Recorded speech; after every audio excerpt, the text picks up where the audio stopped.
Welcome to Wednesday Wisdom.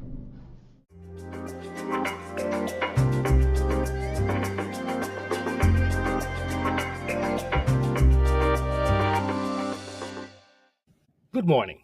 This is Jos Visser, the author of Wednesday Wisdom, and this week's article is called The Gift of Modesty. Now, this article is one in a series of gifts that you can give yourself. There's, for instance, an article on the gift of leaving and also one on the gift of time. About the gift of modesty. I regularly read stories in the newspaper about some IT disaster show that is unfolding somewhere. When that happens, my first reaction is, oh, if only I were in charge of that mess over there, then that would be sorted out in no time. How hard could it be?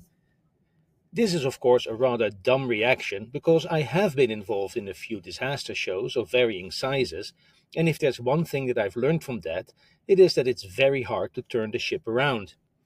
In the few cases where I have been able to turn chaos into order, honesty commands me to say that, yes, I did a good job, but I also got lots of help from others up and down the organization that wanted my mission to succeed. It is a rare and maybe non-existent leader at any level who can succeed against the combined opposition from inertia, entropy, and other people in the organization. Furthermore, you have to realize that whenever you read some news about an IT F-up, you probably do not know the half of it. Here's an example. Dutch shipbuilder Damen Naval is reportedly having trouble building 6 frigates for the German Navy because of problems with IT interfaces in its design and manufacturing systems. Really, how hard can that be? Interfaces? I know everything there is to know about gRPC and REST, including hairy topics such as MTLS, authentication, asynchronous RPCs, long-lived RPCs, you name it. If I were in charge of that mess over there, it would be fixed in no time. The answer, of course, is that nobody, outside of a handful of people at Damen and maybe a few of their subcontractors, know what is really going on. The phrase problem with IT interfaces has come through many management and PR layers and was carefully designed to say exactly nothing. The thought that I could potentially fix this is stupid and uninformed. I don't know what is going on there, but it is probably not the case that they cannot figure out how to configure the protobuf compiler or set the deadline on outgoing RPCs. That simple phrase, problems with IT interfaces, probably hides a world of pain involving hundreds of thousands of lines of badly written and buggy software that might take years to fix with a crack team of software engineers. I could maybe lead that team, but the thought that I could, on my own, fix that problem in a short time frame is plain dumb. Here's another example, and one that I've written about before. Project Kei, which sought to automate data processing in the Dutch court system to the point that all litigation could proceed digitally. Side note, Kei stands for Quality and Innovation, kwaliteit en innovatie, but also means rock in Dutch. So when you're good at something, you are rock good, kei goed. Did you see what they did there? Anyway, the project was originally budgeted to cost about €50 million, but after many delays, budget increases, the plug was pulled when over €200 million was spent, and nothing much had been delivered, and what was being worked on was already looking outdated. On top of that, big law firms had also spent millions in order to make their systems compatible with Kei. What makes these grapes extra sour is that at the same time, the government could not find about €127 million in their budget to finance legal aid for the indigent.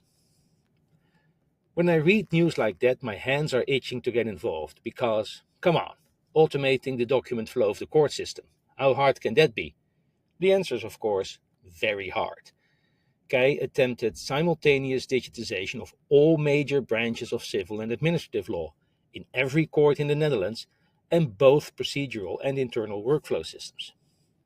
On top of that, the legal reforms required to make this possible were developed in parallel with software design, so the legal framework and requirements kept shifting while systems were being built. Moreover, the judiciary's internal workflows were not sufficiently standardized. Each court had its own traditions and processes, often dating back over 100 years and thus firmly entrenched. The system, intended to be uniform, became a patchwork of exceptions and customizations. As the Attorney's Weekly magazine so aptly put it, the technology could not follow the pace of legal changes, and the law could not adapt to the technological limitations. Project Kai failed because it tried to digitize the entire legal system faster than it could understand itself. By the way, thank you, ChatGPT, for helping me summarize the various issues with this project. Everything is always more complicated than you think it is. Understanding that fact should breed modesty.